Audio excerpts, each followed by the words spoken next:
Si Floyd ay isang lalaking mahilig sa TikTok at ang pinakamahina sa kanilang nayon, ngunit kalaunan ay naging pinakamalakas sa mundo. Ang nayon ng Kunlun ay isang lugar kung saan iniisip ng lahat ng tao na lahat na sila ay napaka-espesyal, dahil sila ay mga inapo ng ilang sinaunang bayani. Naniniwala ang mga taong ito na kaya nilang talunin ang alinmang hukbo sa mundo.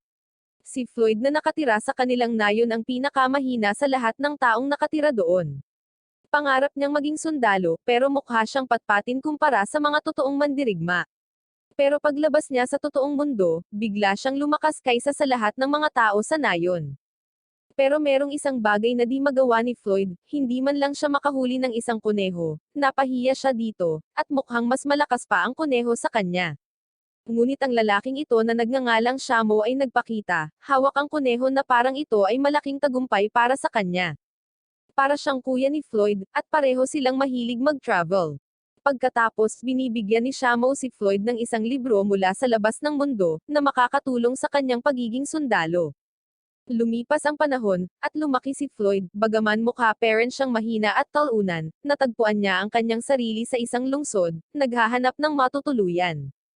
Pagkabukas niya ng pinto, nakita niya na ito ay isang bahay ng isang mangkukulam.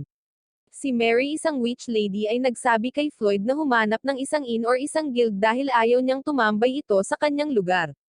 Ngunit pagkatapos sabihin ni Floyd ang tungkol sa Kunlun Village at binanggit ang kanilang pinuno, si Akla, nagulat siya. Mukhang natatakot si Marie kay Akla, ang masaklap pa, naglabas ng kristal si Floyd at ipinakita sa kanya. Lumilitaw ang punong nayon mula sa kristal, kaya, nagpa siya si Akla na utusan si Mary na alagaan si Floyd sa kanyang pananatili. Siyempre, walang choice ang kawawang Mary kundi tanggapin ang utos niya, kahit hindi naman siya gusto ito.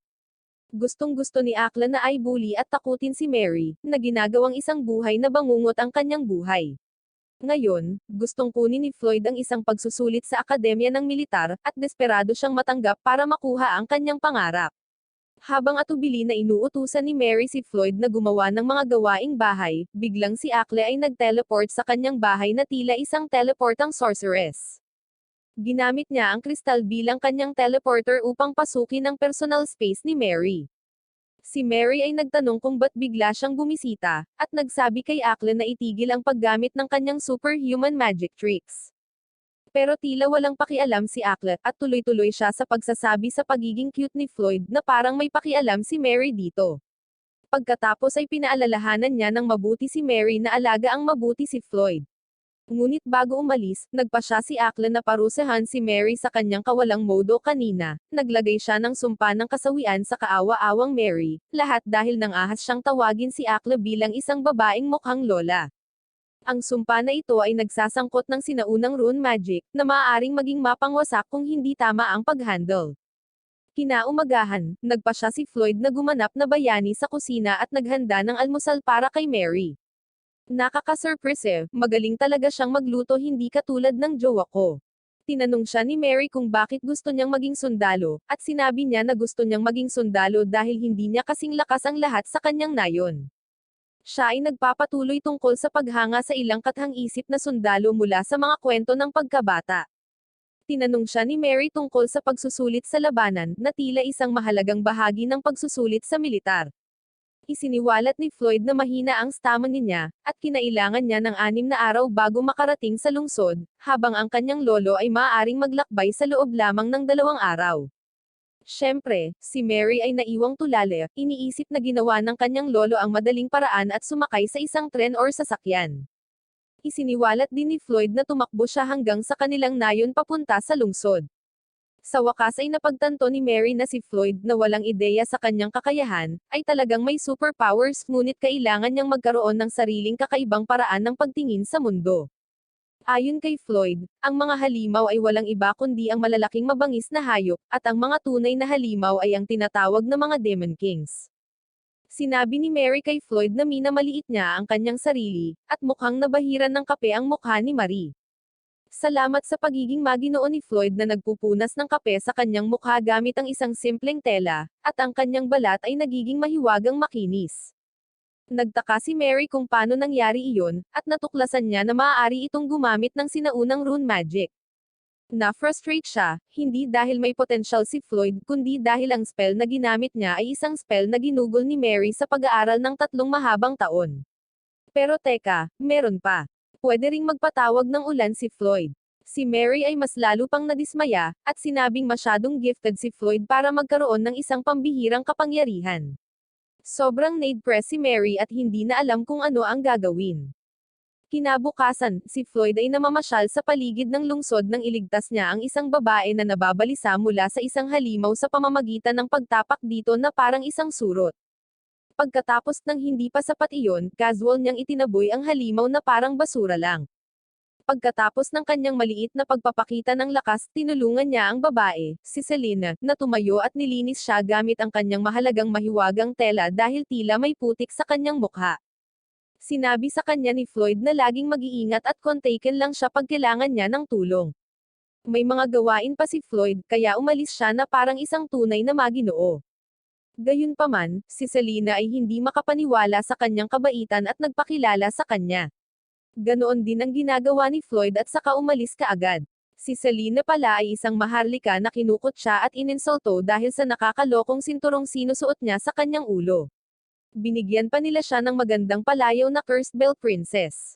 Pagkatapos, sinabi sa kanya ng ilang pari na hinding-hindi na maaalis ang sumpang ito sa kanya. Habang inaalala niya ang kanyang nakaraan, nadidismaya siya at sinubukang tanggalin ang sinturon sa pamamagitan ng puwersa, walang pakialam kung masasaktan niya ang kanyang sarili. Nang hindi inaasahan, madali itong natanggal. Si Floyd pala ay nagawang tanggalin ang sinumpaang sinturon gamit ang kanyang mahiwagang tela. Mula sa sandaling iyon, nakikita niya na si Floyd bilang kanyang knight in shining armor. Nang sa wakas ay makabalik si Floyd mula sa kanyang mga gawain, inabutan niya si Mary ng isang mahiwagang brochure, at sa ilang kadahilanan, talagang pinahahalagahan niya ito. Kinabukasan, nakilala namin sina Colleen at Berto, ang mga instruktor sa akademya. Pagkatapos nakilala din natin si Riha, ang isang armadong mersenaryo na may listahan ng mga karumal-dumal na mga krimen, na sumali lamang sa akademya dahil sinuhulan nila siya ng pagbaba ng sentensya laban sa kanya. At huwag nating kalimutan si Allen, ang mukhang masungit na maharlika.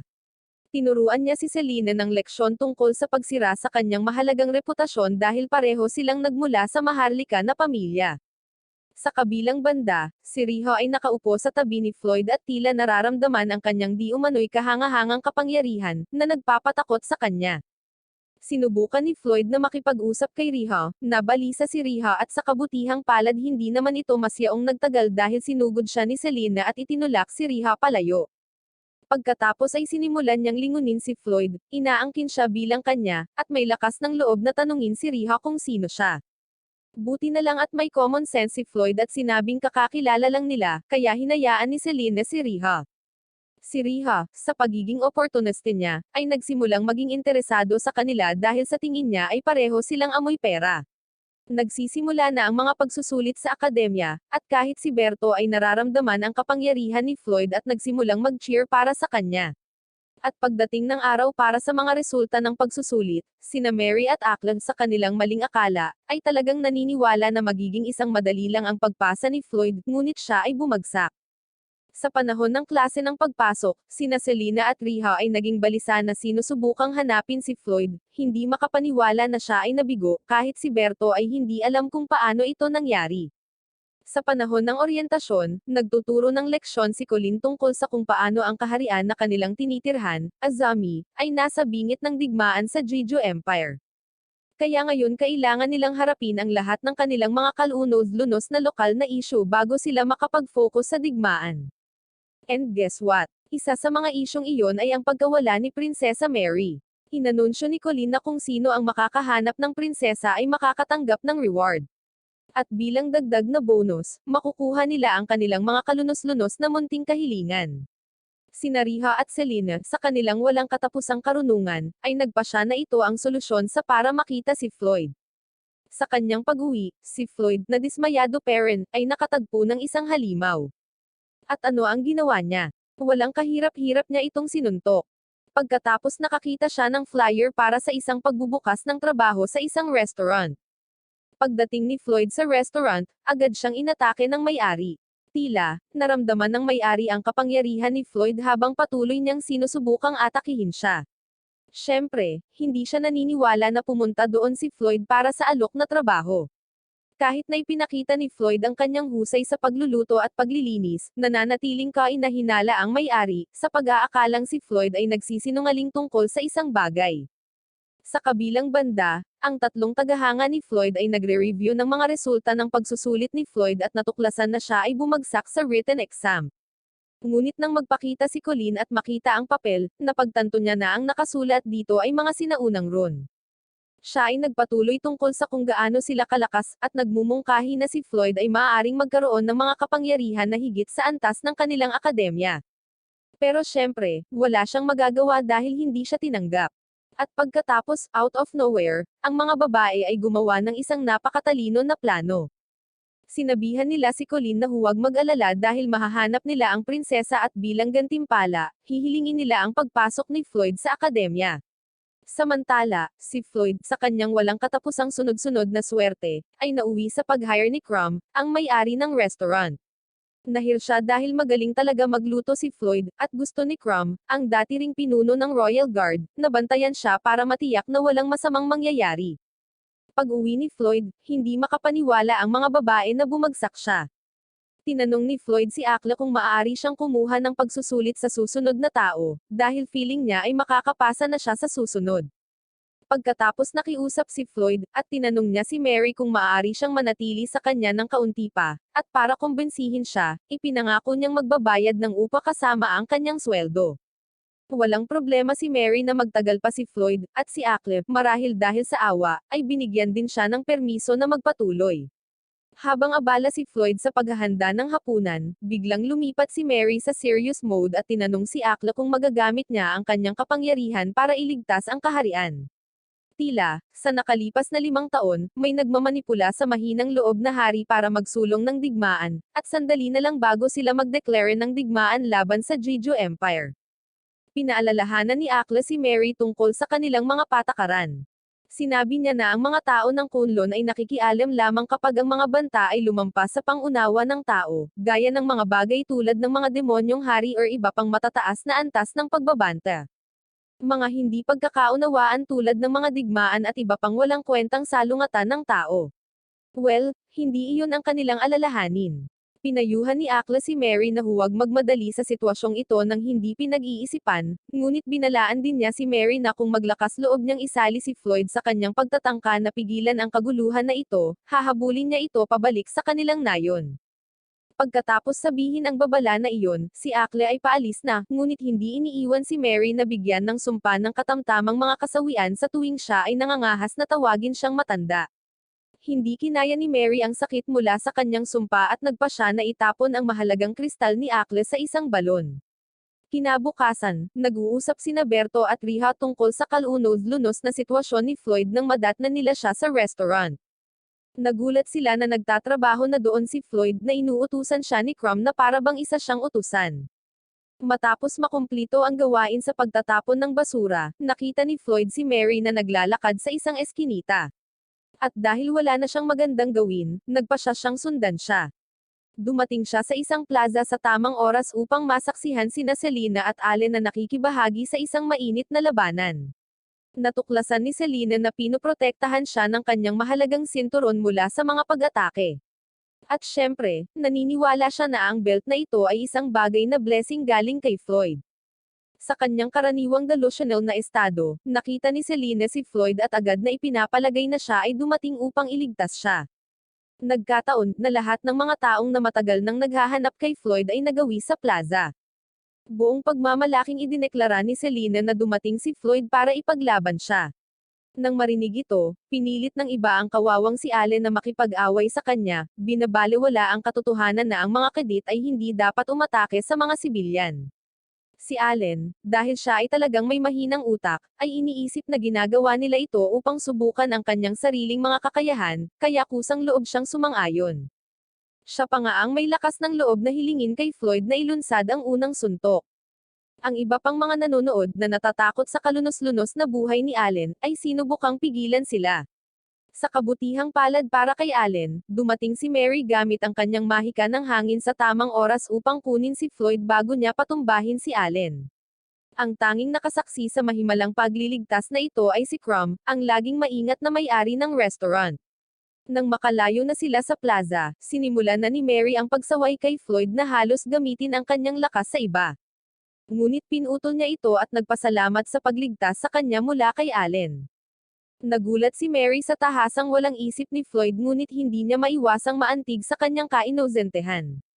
Nangangako si Floyd na gagawin ang lahat para sa kanya, na sinasabing utang niya sa kanya ang kanyang buhay. Out of nowhere, mahiwagang lumitaw si Crumb at hinihiling na bumalik si Floyd sa restaurant.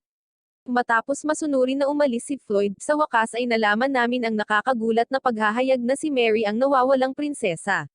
At parang hindi pa iyon sapat, isiniwalat ni Crumb na iniwan niya ang Royal Guard bilang tanda ng responsibilidad sa pagpayag na mawala ang prinsesa sa ilalim ng kanyang pagbabantay. Ibinahagi ni Mary ang kanyang kaalaman sa kasalukuyang sitwasyon ng kaharian kay Crumb. Sinabi niya ang tungkol sa tiwaling hari at ang nalalapit na deklarasyon ng digmaan, at nakiusap si Mary na humihingi ng tulong sa kanya para maiwasan ang sakuna na ito. Bumalik sa akademya, si Colleen, na mahilig sa kape at laging tumatambay sa Starbucks para magkaroon ng my day, ay nagdadala ng kape kay Berto. Napansin niyang muli itong nagtatrabaho sa kanyang mga papeles. Kaya, tinanong ng babaeng ito si Berto kung bakit siya nagtatrabaho ng husto. Pagkatapos ay isiniwalat ni Berto ang kanyang kalunod-lunos na kwento. Siya ay isinilang sa isang lungsod na gutom, at isang araw, ang hukbo ng Jeju Empire ay kinuha at inagaw ang anumang maliit na bagay na mayroon sila.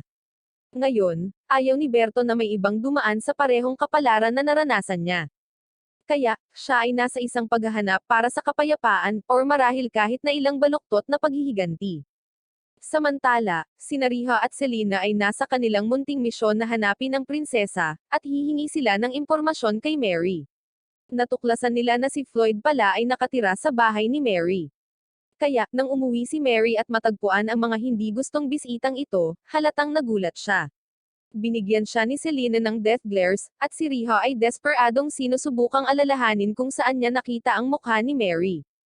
Kapag naayos na ang unang kaguluhan, sa wakas ay nakarating si Riha sa punto at nagtanong kay Mary ng impormasyon tungkol sa kinaroroonan ng isang tao.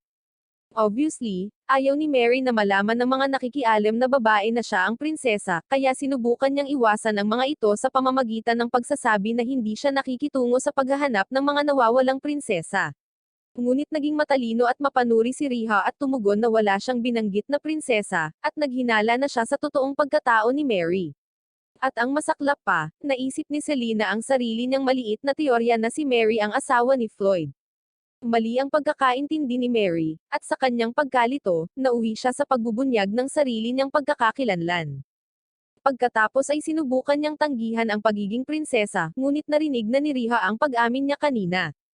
Kaya ngayon, sinasabi ng mga babae ang kanilang mga dahilan sa paghahanap sa prinsesa, na sinasabing lahat ito ay para matulungan si Floyd na makapasok sa akademya. Gusto ni Mary ang ideya at nagmumungkahi na makipagpalitan ng impormasyon. Magbabahagi sila ng mga detalye tungkol sa hari, akademya, at militar, at sumagot si Riha na bago sila magsabi ng anumang impormasyon, mas mabuting ihayag muna ni Mary ang kanyang mahalagang pagkakakilanlan. Sinabi ni Mary sa mga babae na malamang na alam na nila kung sino siya. Pero bago pa man siya makasabi ng madami, sumabat si Floyd at nagpahayag na alam na niya ang katotohanan tungkol sa pagkakakilanlan ni Mary. Ayon sa kanya, siya ang tagapagligtas ng kaharian. Nakikita ni Floyd si Mary bilang isang uri ng bayani na nagtatrabaho ng lihim upang iligtas ang kaharian. At, syempre, kailangan lang niyang mag-alok ng kanyang tulong. Ngunit mabilis siyang pinatigil ni Mary, sinabi niya sa kanya na siya ay walang iba kundi mahina at hindi maaaring maging kapaki-pakinabang sa kanya. Ang kaawa-awang Floyd ay lumabas ng silid sa isang kaawa-awang estado ng kawalan ng pag-asa. Ngayong wala na si Floyd sa larawan, sa wakas ay ibinunyag ni Mary ang kanyang tunay na pagkakakilanlan sa mga babae at nakiusap para sa kanilang tulong sa pagliligtas sa kaharian. Medyo nainis sina Riha at Selena, at pinagalitan nila si Mary sa pagmamoltrato kay Floyd. Ipinaliwanag ni Mary kung saan nanggaling si Floyd at ilang babala mula kay Aklo tungkol sa pagbabalik sa kanya kung masangkot siya sa mga alitan ng tao. May mahalagang ibinunyag si Mary, inihayag niya na ang utos na dalhin ang prinsesa sa kastilyo, patay man or buhay, ay maaaring mula sa ilang manipulator. Pinapalubha nito ang kanyang mga plano dahil hindi niya magagawa ang lahat ng diplomatiko at iba pa, dahil ang sinumang naglabas ng utos na iyon ay malamang na nais na magsimula ang digmaan sa lalong madaling panahon. Ang mga babae nang marinig ang impormasyong ito, ay nagpasya na tutulungan nila si Mary na makamit ang kanyang mahalagang mga plano. Kailangan munang mag-focus ni Mary sa pagpapalaya sa kanyang ama gamit ang ilang disenchantron, at habang pinag-iisipan niya ito, nagpasya si Aklan na alagaan siya sa kanyang kumpanya. Nagpasalamat siya kay Mary sa pag-iwas di umano kay Floyd sa kanyang mga gawain, kahit na sinira nito ang kanyang munting damdamin. Ngunit ang tunay na mahalagang tanong ay kung bakit naghagis ng kristal si Mary sa isang balon. Nagpasya si Aklan na parusehan si Mary sa pamamagitan ng pagsasabi sa kanya na tapusin ang isa sa bawat 10 pangungusap ng Meow. At idagdag pa sa circus may ilang festival na nagaganap sa gabing iyon, at nagpasya si Aklan na i-comfort si Floyd. Nakikita niya na malungkot siya, ngunit ginagamit niya ito bilang pagkakataon para maka-score ng ilang puntos sa kanya. Dinala niya si Floyd sa paligid ng festival, na nagpapasaya sa lahat ng walang kabuluhang laro kasama niya. Ngunit isang grupo ng mga insect monsters ang nagpasya na sumalakay sa festival, at madaling natalo ni Floyd ang mga insect monsters na ito. Para sa kanya, ang mga ito ay hindi hihigit sa nakakainis na mga peste. Nagmamadali siyang umalis upang hanapin si Mary, naganap na binaliwala ang mga protesta ni Akla. Lumipat tayo kay Crumb, na nakikipagpulong sa hari. Tila, humihiling siya ng muling pagbabalik sa serbisyo militar.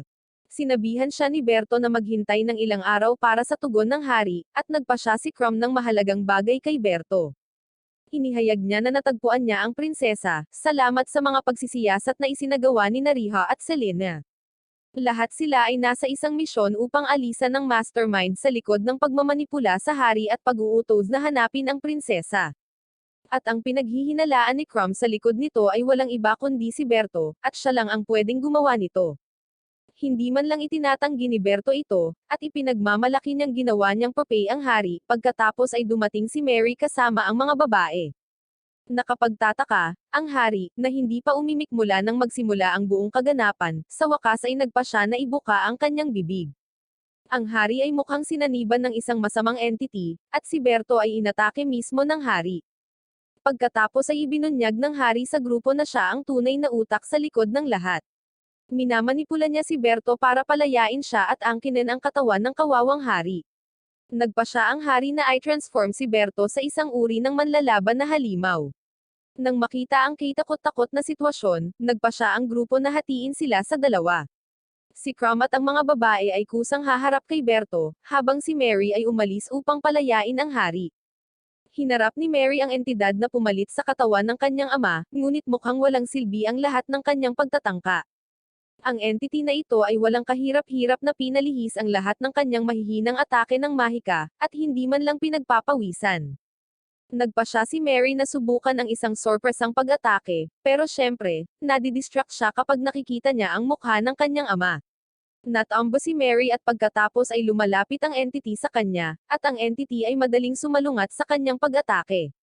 Nagpasya ang entity na basagin ang kamay ni Mary, at ngayon siya ay walang magawa at hindi man lang makapaglansad ng kanyang mahalagang rune spell.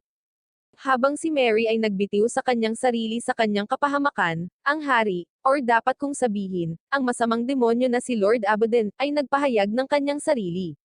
Ngunit sa halip na matakot tulad ng sinumang makatuwirang tao, nagagalit si Mary. Nagagalit siya dahil hindi niya kaagad sinabi na isang siyang Demon Lord. Medyo nababalisa na si Mary, kaya ano ang susunod na gagawin ni Mary? Tumatakbo siya na parang duwag para hanapin si Floyd. Speaking of Floyd, nakasalubong niya si Allen, na parang takot na takot at may tinataguan. Nagpasya si Floyd na bigyan ng kaunting motivational speech si Allen. At syempre, walang kahirap-hirap niyang pinawi ang isang halimaw habang siya ay nakikipag-usap dito. Namangha si Allen sa lakas ni Floyd pero binanggit ni Floyd na sadyang mahina lang talaga ang halimaw. Isang bug monster lang ito, sabi niya. Nagawa ni Floyd na kumbensihin si Allen na siya ay isang uri ng bayani at sinabihan siya ng good luck. Si Allen, na pinalakas ng bagong motibasyong ito, ay mahimalang iniligtas ang isang sibilyan mula sa isang halimaw. Samantala, napagtanto ni Akla na ang mga insekto ay konektado kay Abaddon. Kaya, nagpa siyang sumali sa party at gumawa ng magic circle na nagpapaulan ng mga malalaking bato sa mga halimaw. Bumalik sa kastilyo, walang kahirap-hirap na inaatake ng halimaw na si Berto sina Crom at Riha. Hindi sila makapantay sa kanyang lakas at bilis, ngunit nagpa siya si Selena na ipatawag si Floyd sa pamamagitan ng pagharap kay Berto. Ngunit maswerte para sa kanya, ang kanyang maliit na belt thingy ay namamahala upang harangan ang lahat ng mga pag-atake ni Berto. At sa tamang panahon, umalis si Riha para hanapin si Floyd. Hindi na niya kailangang lumayo, dahil si Floyd ay biglang nagpakita. Nakikita niya ang kalagayan ni Berto at nagtaka si Floyd kung anong nagyari, pagkatapos ay hinaampin niya siya ng walang kahirap-hirap tulad ng paghampas sa isang surot. Sinimulan ni Floyd na bigyan ng kaunting lecture si Berto kung ano ang ibig sabihin ng pagiging isang mabuting sundalo. At ito ay gumagana. Lumalabas, nagsimulang bumalik ang isipan na tao ni Berto. Ipinapalagay ni Floyd na si Berto ay isa lamang lasing na nagdudulot ng gulo sa festival. Kaya pinagalitan niya ito, tinawag siyang masamang sundalo. Nagalit si Berto dahil sa kanyang sinabi, at nag-transform siya pabalik sa kanyang halimaw na anyo. Si Berto, sa kanyang matinding galit, ay naglunsad ng isang pag-atake. Ngunit iniiwasan ni Floyd ang kalunos-lunos na pagtatangka at naghatid ng isang headbutt sa bungo ni Berto, na nagbibitak na parang itlog. Biglang sumulpat si Mary, at nakita niya si Floyd at nagpasalamat siya sa pagpunta niya doon. Ginagawa ng Demon Lord ang kanyang grand entrance, at kinukutya ni Floyd ang Demon Lord na parang isang lasing na nakasuot ng festival costume, at pinagtawanan ito. Ngunit nagpa siya si Mary na gamitin ito sa kanyang kalamangan. Nagsinungaling siya sa Demon Lord na sinasabing natalo na niya ang halimaw na nagmamanipula sa hari, at sinabi niya sa kanya na ang hari sa harap niya ay isang lasing lamang na nagdudulot ng kaguluhan. Humingi ng simpleng pabor si Mary kay Floyd, hiniling niya sa kanya na gamitin ang kanyang mahiwagang tela upang linisin ang hari. Kaya kapag nilinis niya ang mukha ng hari gamit ang mahiwagang tela na iyon, ang demonyo ay pinalaya sa katawan ng hari. Nagpa siya si Floyd na gamitin ang tela upang pagalingin ang kamay ni Mary, at pinasalamatan siya ni Mary ng yakap. Mula doon, ang mga bagay ay mahimalang nagsimulang umunlad para sa Caerium, at ang digmaan ay mahimalang hindi nangyari. Pagkatapos nakasalubong ni Floyd si Shamo, isang taong tila excited na siyang makita pagkatapos ng mahabang panahon. Binati ni Shamo si Floyd sa kanyang pagkatalo kay Abaddon, na nagpapahinala lamang kay Floyd, dahil wala siyang binanggit na kahit ano tungkol dito. Nagpa siya si Akla na magpakita, at sinubukan ni Floyd na sabihin kay Akla na kausap niya si Shamo, ngunit nawala si Shamo. Samantala, may konting pag-uusap sina Crom at Colleen. Nalaman namin na si Berto, bilang parusa sa kanyang mga nakaraang aksyon, ay ipinadala sa Kunlun upang magsagawa ng sapilitang paggawa. Ipinakita ni Akla kay Berto ang isang malawak na bukirin ng palayan na kanyang aararuhin. Ipinaliwanag niya na sa panahon ng taggutom at digmaan, karaniwan niyang ipinamamahagi ang mga bigas sa mga nayong nangangailangan. May biglaang realisasyon si Berto, at naaalala niya noon na ang kanyang sariling nayon ay iniligtas ng isang taong dumating upang mamigay ng bigas. Ang realization na ito ay nag-uudyok sa kanya na aktwal na magtrabaho. Ngayon, sa mahahalagang bagay, nakapagdesisyon na si Mary. Hindi na siya babalik sa kanyang buhay na prinsesa, at kontento na siya sa paraan ng pamumuhay niya ngayon. At syempre, nagawa ni Floyd na makakuha ng pwesto bilang recruit sa akademya. Ngunit sino ang dapat nating pasalamatan para dito? Malamang, si Allen ay binigyan ng gantimpala para sa pagpatay sa napakaraming halimaw noong nakaraang labanan, at bilang resulta, hiniling niya na pumasok si Floyd sa akademya ng militar. Ipinakilala ni Floyd si Akla kina Riha at Selena. Napansin ni Akla na ang sinturon ni Selena ay talagang isang artifact mula sa nayon ng Kunlun. Pero sa ngayon, kasama ni Floyd ang mga kaibigan niya para bumalik sa academy. Isang gabi, sinamahan ni Floyd sina Mary at Crom sa isang gawain. Sa hindi niya pagkakaalam, nais ni Mary ang kanyang tulong upang makuha ang Holy Sword na di umano'y hindi mabunot-bunot mula sa kinaroroonan nito. Gamit ang espadang iyon, ang isang tao ay maaaring maghari sa buong mundo. Ngunit syempre, kailangan ng napakalaking mahiwagang kapangyarihan upang banutan ito. Walang kahirap-hirap na tinanggal ni Floyd ang espada, gaya ng hula ni Mary. At syempre, ang buhay sa akademya ay madali para kay Floyd, lalo na ang physical training, dahil walang kahirap-hirap na tinatakbo niya ang mga lap na iyon nang hindi pinagpapawisan. Nang maisip ni Riha na makakapagpapahinga siya sa Magic Theory class, si Colleen, ang palaging masigasig na guro, ay pumasok sa silid-aralan. Inanunsyo niya na sila ay lalaktaw sa Magical Theory discussion at diretsyong magsasanay. May magandang ideya si Colleen, at gusto niyang pumili ng mga kandidato para sa isang labanan laban sa Rukojo Academy. Tila, medyo ganado si Colleen sa kaganapang ito dahil gusto niyang maputol ang sunod-sunod na pagkatalo ng paaralan. Kaya't pumunta sila sa larangan ng pagsasanay kung saan si Colleen ay nagpapatuloy upang bigyan ang mga mag-aaral ng malawak na paliwanag tungkol sa tatlong uri ng mahika na umiiral, chantang, sigils, at conduits.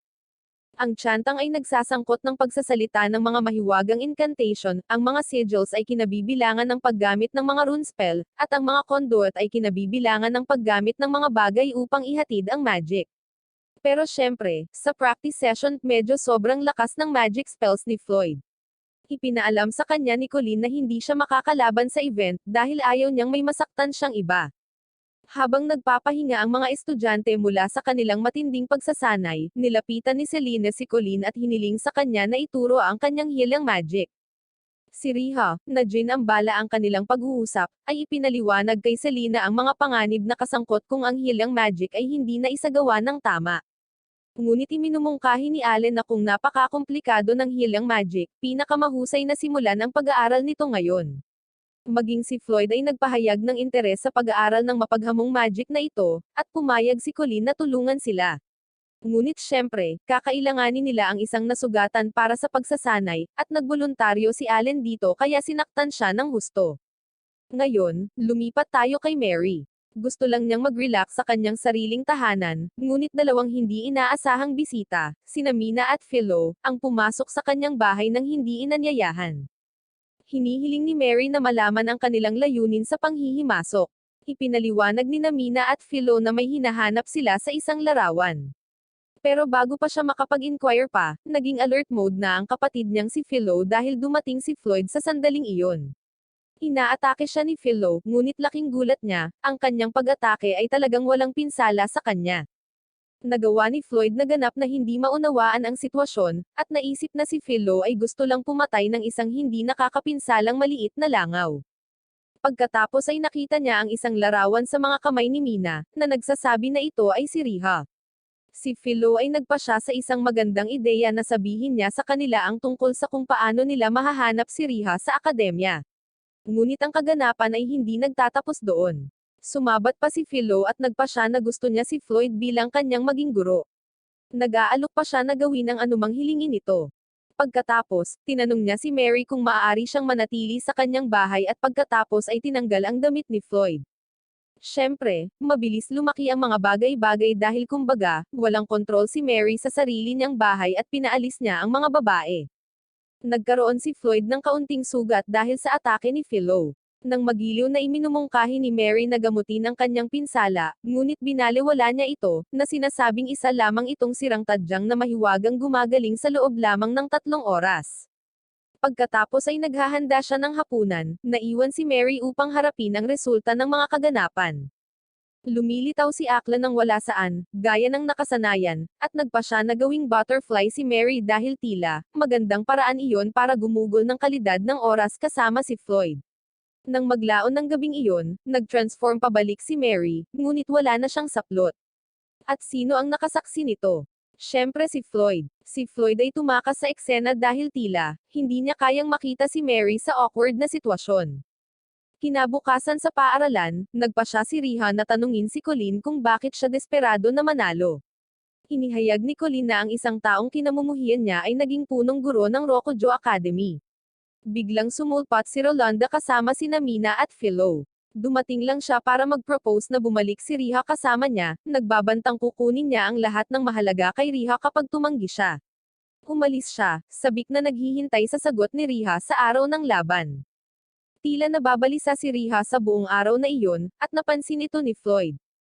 Sa hapunan noong gabing iyon, nagpa siya si Floyd na humingi ng payo kay Mary kung paano pasayahin ang isang tao. Ngayon, tandaan, ang dalawang ito ay nagkaroon ng isang hindi kapani-paniwalang awkward na pangyayari noong nakaraang araw, kaya natural, ipinapalagay ni Mary na siya ang tinutukoy niya. Iminumungkahi niya na aanyayahin ang tao sa isang date, ngunit sayang, ang kanyang pagkabigla at pagkalito ay ramdam ng mapagtanto niyang si Riha ang tinutukoy ni Floyd. Sa susunod na araw, si Floyd sa kanyang nakagawiyang paraan, ay nag-ipon ng lakas ng loob na yayain si Riha na makipag-date.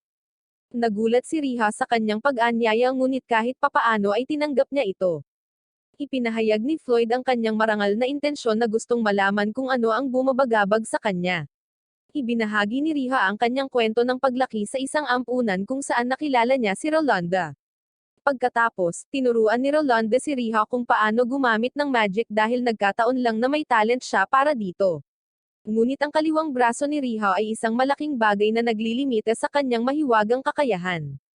Ngunit si Rolanda ay nagbigay ng isang mithril na prosthetic na braso na nakapagpapalakas ng kapangyarihan ni Riha.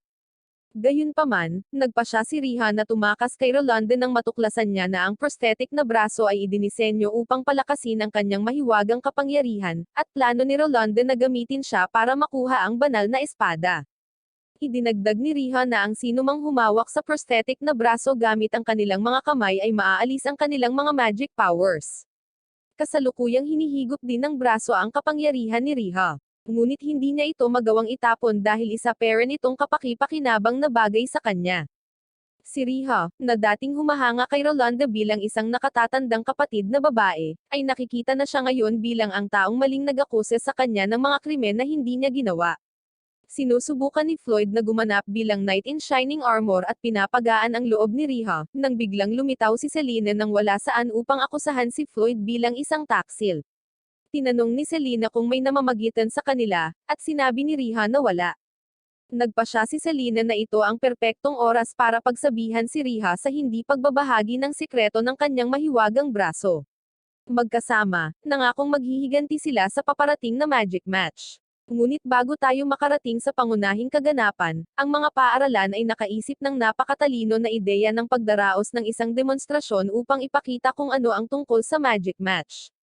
At sino ang mas mahusay na kumatawan sa kanilang akademya kaysa kina Selena at Riha.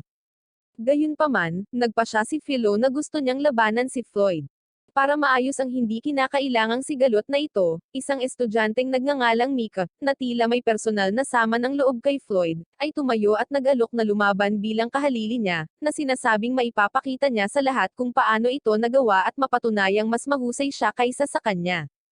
Kaya, ang laban sa pagsasanay ay nagsisimula sa pagitan ni Mika at Philo.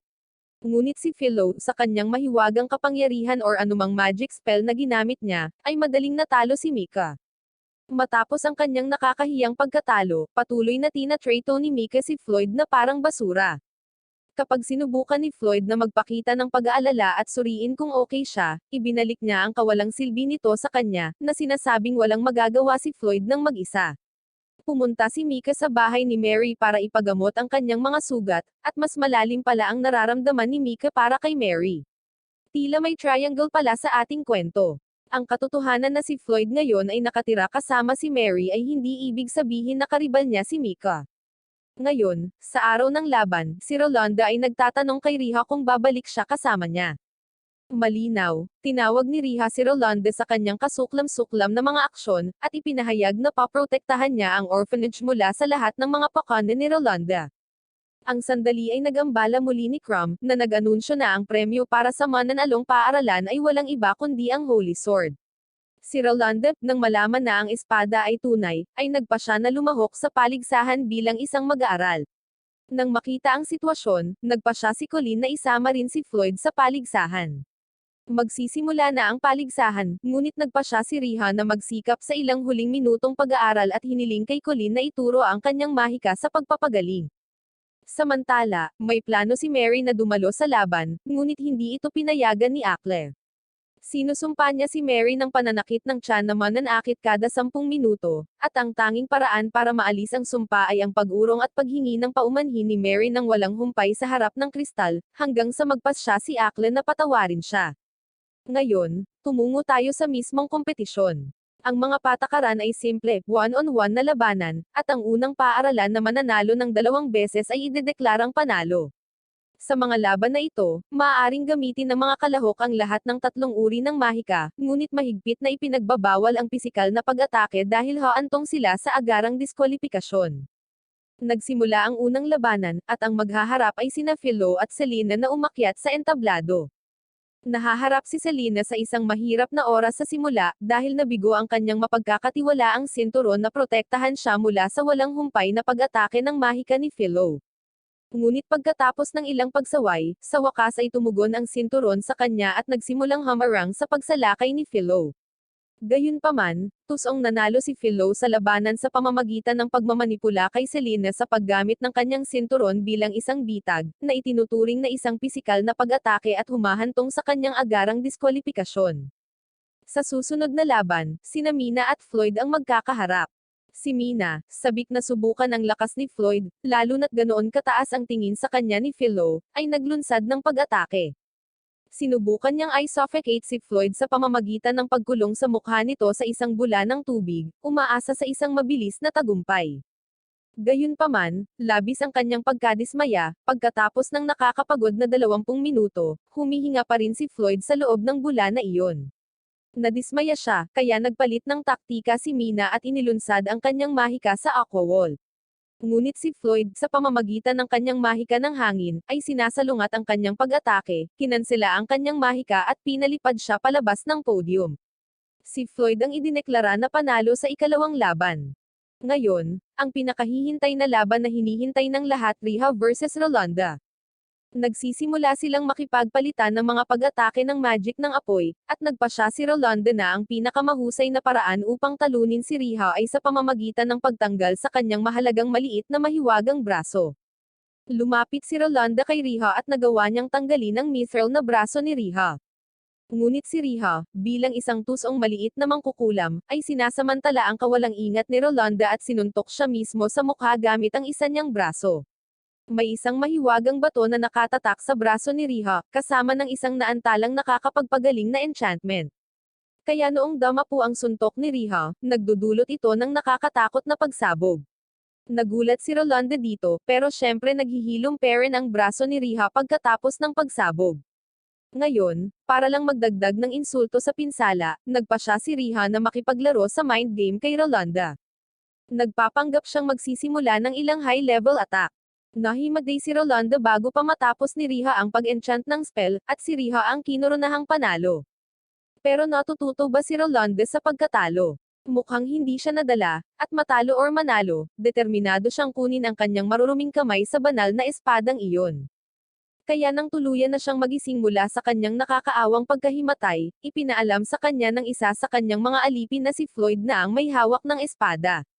May kasamang mangkukulam din pala sa gulo na ito, at ang mangkukulam ito ay isang overprotective na nakatatandang kapatid na babae. Kaya inutusan ni Rolanda ang kanyang alipin, si Philo, na pumunta at agawin ang mangkukulam bilang leverage upang maibalik ang espada. Pero hindi pinansin ni Philo ang usapan, kaya nang dumating siya para gawin ang kanyang gawain, nakita niya si Mary, ang inaakalang overprotective na kapatid na witch, na yumuyuko sa isang bowl ang kristal. At ano ang hinuha ni Philo mula sa napakatalino na obserbasyon na ito? Na si Mary ay sobrang protective sa kristal. Samantala, umuwi si Floyd upang makahanap ng isang tala mula kay Philo. At inaakala ni Floyd na nakidnap na si Mary. Nakita niya ang kanyang brochure na nasa lupa. Nagsimula siyang magulat, at umalis siya sa lokasyong binanggit sa tala. Napagtanto ni Rolanda ang kanyang kamalian sa pagpapadala kay Philo para kunin si Mary, para lamang bumalik siya na may dalang bowl ang kristal. Ipinaalam sa kanya ng mga alipors ni Rolanda na papunta na si Floyd para makipagkita sa kanila. Nakita agad ni Philo si Floyd bilang isang karapat-dapat na kalaban. Kumbaga, hand-to-hand combat ang tinatawag niyang specialty niya, at gusto niyang patunayan ang kanyang superiority sa pamamagitan ng pagtalo kay Floyd. Ngunit nagpasya si Floyd na mag-propose ng deal kay Philo. Kung siya ay manalo sa kanilang labanan, si Philo ay dapat magsabi ng katotohanan kung nasaan ang kinaroroonan ni Mary. Tinanggap ni Philo ang panukalang ito, at nakaisip si Floyd ng napakatalino na ideya para maayos ang kanilang munting alitan, ay ito ay sa pamamagitan ng isang arm wrestling match. Tila, si Floyd ay may ilang traumatic childhood memory ng isang batang babae na bumali sa kanyang mga buto sa panahon ng isang wrist-slapping game. Sa kabila ng kanyang takot na masaktan ni Philo, naniniwala si Floyd na arm wrestling ang pinakaligtas na paraan para manalo siya. Si Philo, sa kabilang banda, ay sumasang-ayon dahil si Floyd ay nagsabi sa kanya ng ilang bagay tungkol sa pag-aayos ng mga bagay-bagay sa Kunlun, at siya ay naniniwala sa kanyang mga salita salamat sa ilang mga alamat sa nayon. Samantala, nagpa siya ang isa sa mga kampan ni Rolando na salakayin ang kawawang si Allen, na iniisip lamang ang kanyang sariling gawain, na humahawak sa banal na espada na parang isang walang alam na talunan. Ngunit sumugod si Mina upang iligtas si Allen. Tila, hindi siya masyadong nasisiyahan sa pagtrato ni Rolando sa kanyang mahal na kapatid. Bumalik sa pangunahing kaganapan, ipinagpatuloy ni na Floyd at Philo ang kanilang laban sa pakikipagbuno sa braso, na kahit papaano ay umaabot na ng ilang minuto. Nasira ang crate na ginamit nila bilang table, ngunit nagpa siya si Floyd na gumamit ng wind spell upang baguhin ang kanilang momentum. At syempre, ang napakatalino na hakbang na ito ay nagpapahintulot sa kanya na talunin si Philo. Tinanggap ni Philo ang kanyang pagkatalo sa anumang dignidad na natitira sa kanya. Out of nowhere, bigla itong nag-propose ng kasal sa kanya. Nagulat si Floyd sa hindi inaasahang panukalang ito. Ngunit mabilis niyang naalala kung bakit siya naroon at nagtanong tungkol sa kinaroroonan ni Mary. Sinagot ni Philo na nasa banyo si Mary nang pumasok siya sa kanyang bahay. Napagtanto ni Rolando na ang kanyang may sensinang ginawang mga plano ay pumalpak ng husto. Nagpakita si Akle mula sa kristal dahil sa galit dahil tila, hindi si Rolando ang kahangahangang Floyd na gusto niyang makita. Nagpa siya si Akle na pasabugan ang buong lugar, mabilis na pinalipad si Rolando sa isang kalapit na ilog. Sa kabutihang palad, si Allen ay nagmamadali upang iligtas si Rolando kahit na tumanggi dito si Mina. Habang nagpapahinga si Rolando sa ospital, nag-iisip siya kung bakit tila wala sa kanyang mga plano ang nangyayari. Pagkatapos, bigla niyang naalala ang kabataan niya kasama si Riha. Mayroon silang plano noon na muling itayo ang bahay ampunan. Habang nangyayari ang lahat ng ito, may isa pang kalaban na nakakubli sa mga anino. Ang ilang random na tao ay abala sa pagmamanipula ng memorya ni Rolanda, at ipinahayag niya na kinokontrol niya siya. Habang naglalakad siya palabas ng ospital, pinag-iisipan niya kung paano makukuha ang Holy Sword at i-unlock ang last dungeon. Habang papalapit ang mahabang bakasyon ng akademya, nagpaplano ang mga babae na maglaan ng oras kasama si Floyd. Balak siyang yayain ni Riha na lumabas. Sa kasamaang palad para sa kanya, may plano na si Floyd na gagawin. Si Selena ay pinauwi na ng kanyang ama, at ano ang iniisip niya sa napakahirap na sitwasyong ito. May tanding pangyayari, syempre, tulad ng pagsunog ng sariling bahay para lang maiwasan ang pananatili sa bahay sa araw ng bakasyon. At huwag nating kalimutan si Allen, na may plano din para sa bakasyon. Pero may pakialam ba ang mga babae sa kanyang arranged marriage interview? Syempre wala. Bumalik sa bahay ni Mary, si Akle at Mary ay desperadong nag-aagawan ng atensyon ni Floyd. Ngunit mabilis na nasira ang kanilang pag-asa nang ihayag ni Floyd na nakagawa na siya ng mga plano para sa bakasyon. Tila, nagayos si Crumb ng trabaho para kay Floyd sa isang hotel kung saan siya tutuloy sa buong bakasyon. Sina Akla at Mary, sa kanilang desperadong pagtatangka na makasama si Floyd, ay isinasaalang-alang ang pagsama sa kanya. Pero hiniling ni Floyd na huwag silang sumama dahil gusto niyang maging self-reliant. Kaya, dumating si Floyd sa hotel, hindi sinasadyang nagulat ang kanyang bagong amo, na nagpapakilala sa kanyang sarili bilang Kobe. Si Kobe ay dating miyembro din ng Royal Army. Sa panahon ng paglilibot sa hotel, binanggit ni Kobe ang isang kakaibang problema na kanilang kinakaharap. Mukhang na-comatose ang ilang mga bisita kamakailan, at walang nakakaalam ng dahilan. Sa orientation ni Floyd, nakilala niya si Kikay, isang matandang manggagawa na tila kulang sa anumang sipag. Bueno, sinasamantala niya ang bagong dating at itinalaga sa kanya ang gawain ng paglilinis ng pool. At hindi lang sa anumang pool, kundi sa isa tall ang malaking pool. Ngunit walang kahirap-hirap na tinapos ni Floyd ang gawain sa isang iglap. Humanga sa kanyang mga kakayahan, nagpa siya si Kobe na ipagkatiwala kay Floyd ang isa pang gawain. Sa pagkakataong ito, ang pakikitungo nito sa isang troublesome na maharlika na nagngangalang Terry.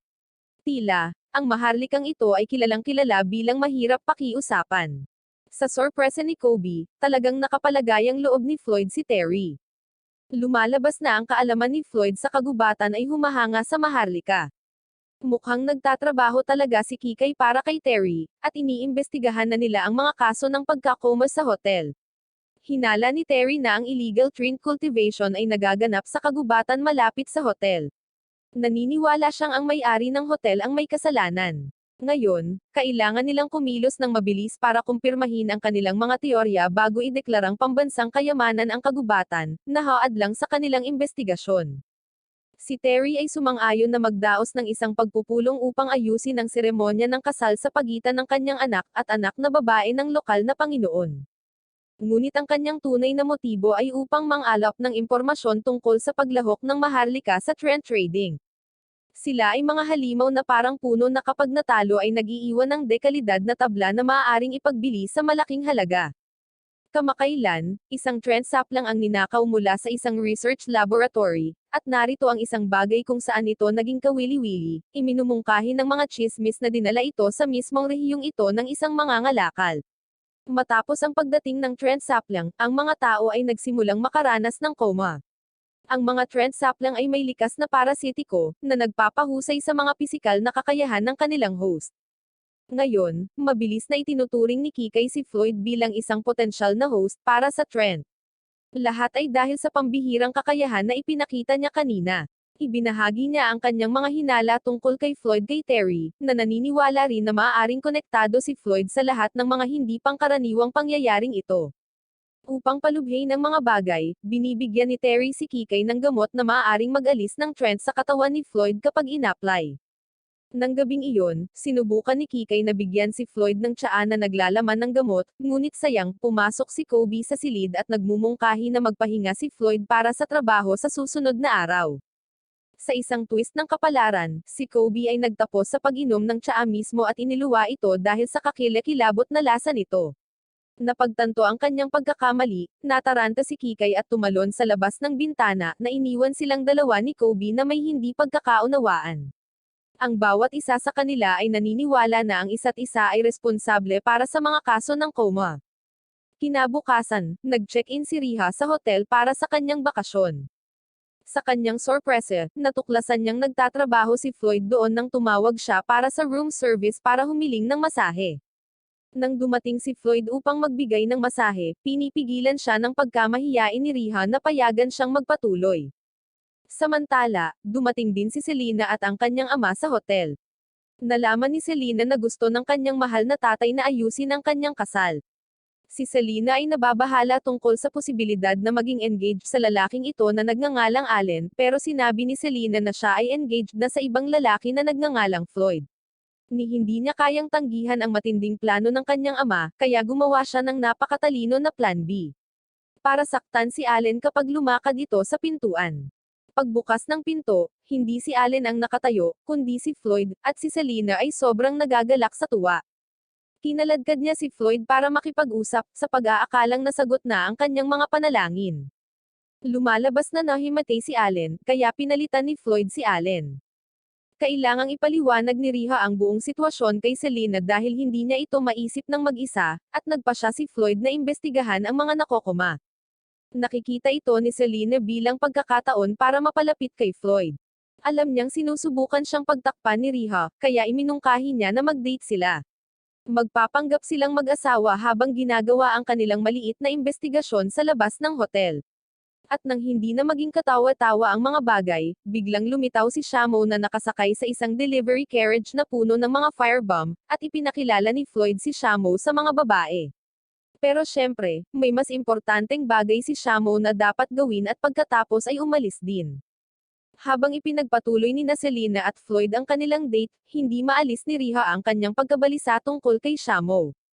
Ipinagkatiwala ni Selena kay Riha ang paghawak sa mga delivery. At syempre, nagtungo sila sa kanilang mabilisang date, at ginagawa ang iba't ibang gawain ayon sa kagustuhan ni Selena. Napunta sila sa isang maliit na bangka, at sinasamantala niya ang perpektong pagkakataong ito para ibuhos ang kanyang nararamdaman kay Floyd, na ikinwento ang kanyang kalunos-lunos na mga pagtatangka na mag-alis ng sinturon ng mag-isa. Ang kanyang mahal na tatay ay gumawa ng lahat ng uri ng pagsisikap upang matulungan siya. Inamin talaga ni Selena na ang kanyang paulit-ulit na pagkabigo ay nagpasaya sa kanya. Tila, ang mga kabiguan na iyon ay humantong sa kanya upang makilala si Floyd. Nagpatuloy siya na hanggat kasama niya si Floyd, lahat ay mahiwagang magiging okay.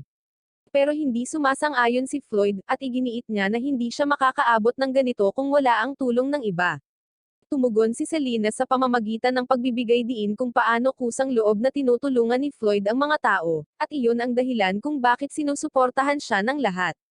Si Floyd na nahihiya, ay humiling sa kanya na panatilihin ang kanilang pag-uusap sa pagitan nila. Pagkatapos ng kanilang pag-uusap, sa wakas ay bumalik sila sa dalampasigan. Ngunit maginhawang pinabayaan ni Selena si Floyd ng kaunti, at sinamantala ni Kikay ang pagkakataong mag-alok ng masahe kay Floyd, at gusto niyang gamitin ang gamot sa kanya. Sa kanyang sorpresa, walang nangyayari. Nagsisimula siyang mag-isip kung saan maaaring nagtatago ang Trent sa katawan ni Floyd. Bilang isang huling paraan, pinaghihinalaan pa niyang maaaring ito ay nasa kanyang mga nakatagong bahagi ng katawan. Ngunit bago magpatuloy si Kikay sa kanyang nakakabaliw na plano, bumalik si Selena na may pananakot na ekspresyon. Isang maliit na labanan ang naganap sa pagitan ni Kikay at Selena. Ngunit maswerte si Kikay, nakialam si Floyd at nakatakas siya. Pero sinasamantala ni Selena ang pagiging inosente ni Floyd. Iminumungkahi niya na pagkatapos ng masahe, dapat silang pumunta sa hot spring.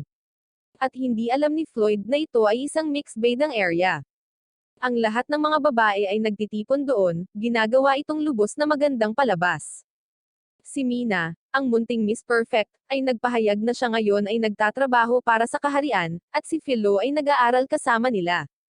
Tila, iniimbestigahan nila ang mga insidente ng coma. Nagsisimulang magdaldal si Akla tungkol sa kung paano ang isang tao na nahawahan ng Trent ay maaaring maging sanhi ng lahat ng mga coma na ito. Ngunit nang wala sa oras, nagpasya si Philo na ihagis si Akla kay Kikay, na nagkukubli sa anino tulad ng isang kitakot-takot na stalker. Mabilis na inayos ni Kikay ang sarili at bumangon. Ngunit nilapitan siya ng secretary ni Terry, na ngayon ay nahawaan ng Trent. Lumalabas na inayos ng lalaking ito ang lahat ng kaguluhan para lang makaganti kay Terry sa pagtrato sa kanya na parang basura nitong mga taon. Sa wakas ay napagtanto ni Kikay na ang kanyang mga akusasyon laban kay Floyd ay ganap na walang batayan. Ngunit bago siya makapag-react, ibinalot ng sekretarya na pinamumugaran ng Trent ang kanyang malansa na galame sa kanyang binti at sinimulang maubos ang kanyang enerhiya. Ngunit huwag matakot dahil si Floyd ay dumating upang iligtas siya. Kanina pa niya hinahanap si Aklat at syempre, napagkakamalan niyang nakakosplay ang secretary. Nabalisa sila sa pag-iisip ni Floyd. Ibinunyag ng sekretarya ang kanyang tunay na anyo at nagpatawag ng higit pang mga Trent. Tinawag pa niya ang sariling Earl Kang, ang demonyong panginoon ng mga puno.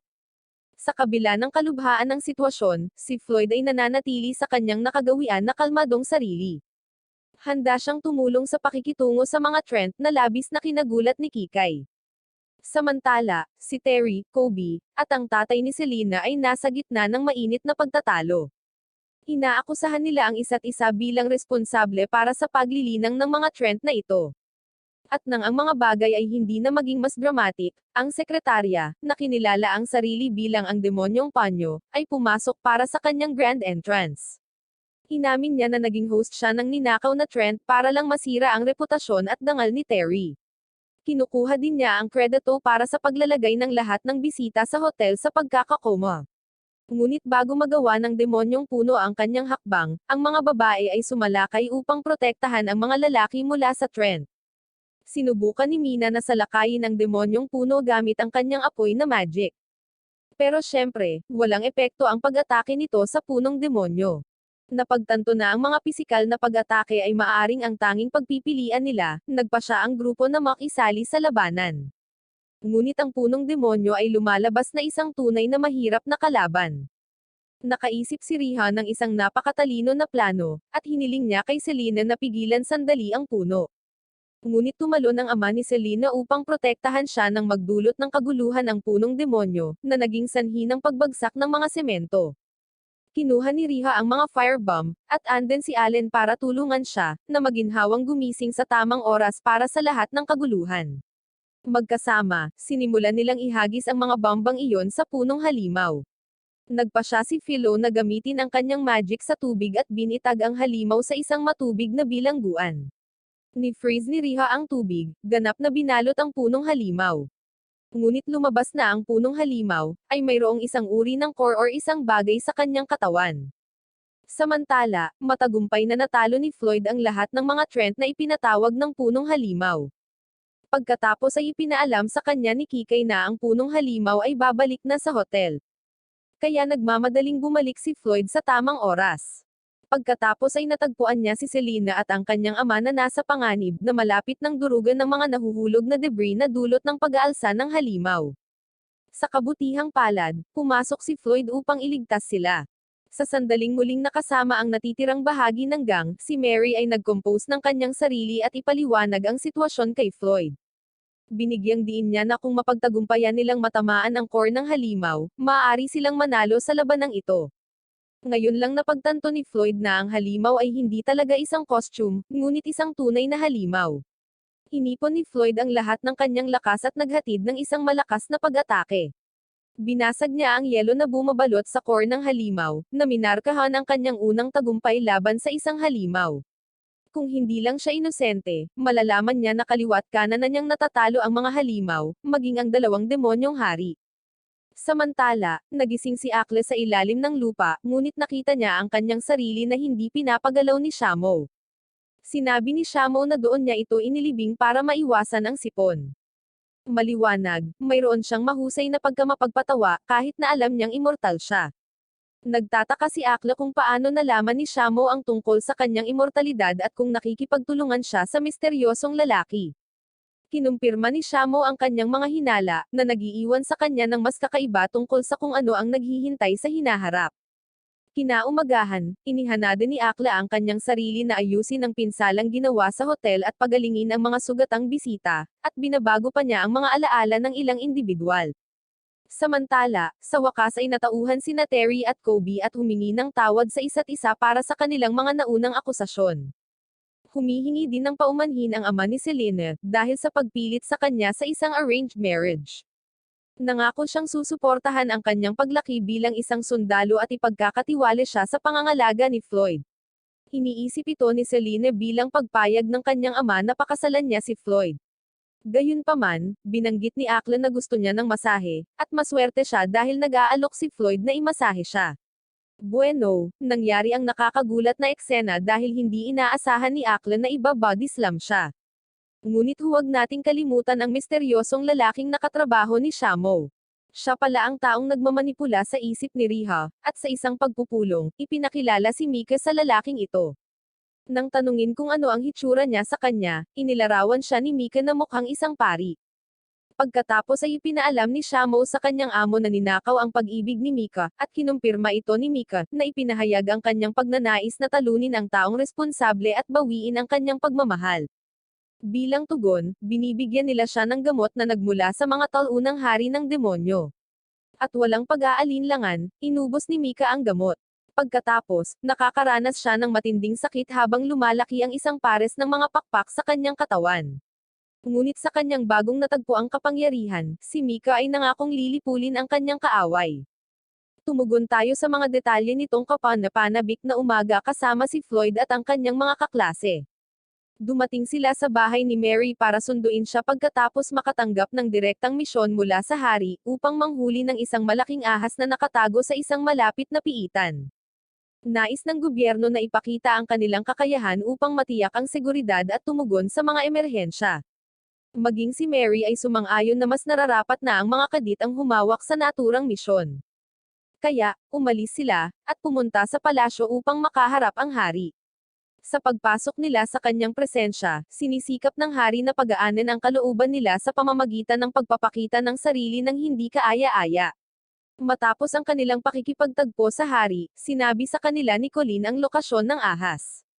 Kapansin-pansin, ang matandang na nakatagpo nila noon ay naghahanap din sa ahas at nalaman ang tungkol sa misyon. Ang matandang ito, nakilala bilang Soyo, ay lumapit kay Shamo at iginiit na kailangan nilang kumilos ng mabilis dahil gusto niyang siya ang makapatay sa ahas. Gayunpaman, lumalabas na si Akle ay hinahanap din si Soyo. Nakipagkita siya kay Mary at hinikayat siya na samahan siya sa pinakamalapit na piitan, sa paniniwalang naruroon si Soyo. Napukaw ang pagkamausisa, sinimulan nilang suriin ang piitan ng magkasama. Habang nag-e-explore, hinayla nina Philo at Celine si Riha sa isang tabi at tinanong siya tungkol sa kanyang nararamdaman para kay Floyd. Gusto nilang malaman kung in love si Riha sa kanya or hindi. Habang nakikisali sila sa usapan na ito, bigla silang nakarinig ng malakas na ingay. Nagmamadaling lumapit si Floyd sa pinanggalingan ng ingay. Gayunpaman, lumalabas na ang ingay ay sanhi ng pag-crash landing nina Mary at Akle sa piitan. Sinabi ni Akle kay Mary na malaya siyang umalis dahil balak niyang ipagpatuloy ang kanyang paghahanap kay Soyo. Nagpasya si Mary na galugarin ang piitan sa paghahanap ng ibang paraan palabas. Habang nag-e-explore pa siya, nakaharap siya sa isang tent, kasama si Mika na nakulong sa loob nito. Nagising si Mika, tuwang-tuwa nang makita si Mary. Pero syempre, kailangan sirain ni Mary ang moment sa pagtatanong kung ano ang nangyayari. At ubiling inamin ni Mika na may hinihintay siya, at siya ay talagang naghihintay upang isagawa ang kanyang paghihiganti laban sa taong nagkaroon ng kapangahasan upang nakawin ang kanyang pag-ibig. And guess what? Nagsimulang pag-isipan ni Mary ang kakaibang ideya na si Floyd ang magnanakaw na ng agaw sa lalaki ni Mika. Naubos ang kuryusidad ni Mary, at nagkaroon siya ng lakas ng loob na tanungin si Mika kung sino ang misteryosong lalaking ito, ngunit si Mika ay biglang nahihiya upang sabihin ang impormasyong ito.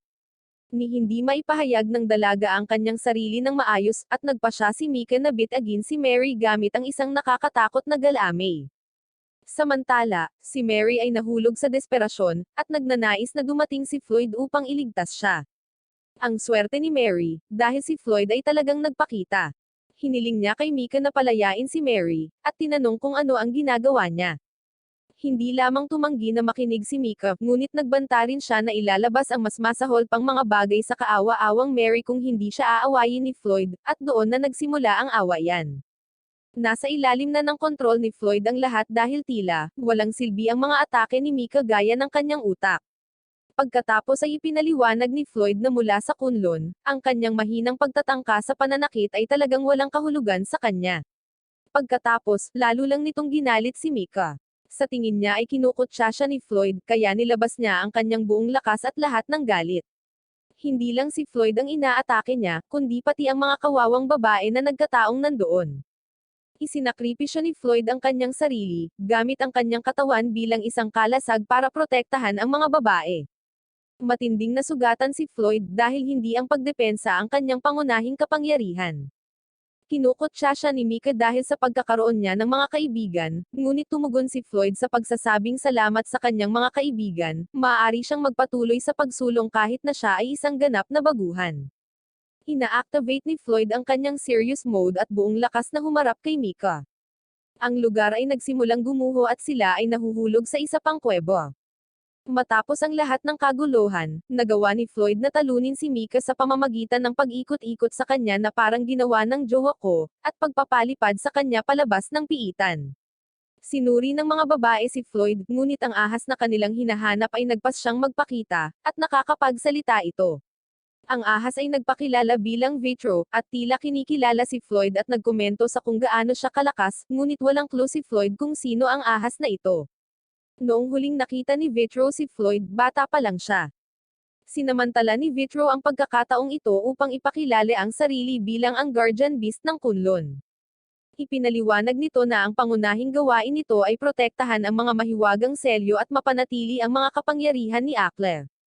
At syempre, hindi mapigilan ni Vitro na magreklamo sa pag-uugali ni Akle.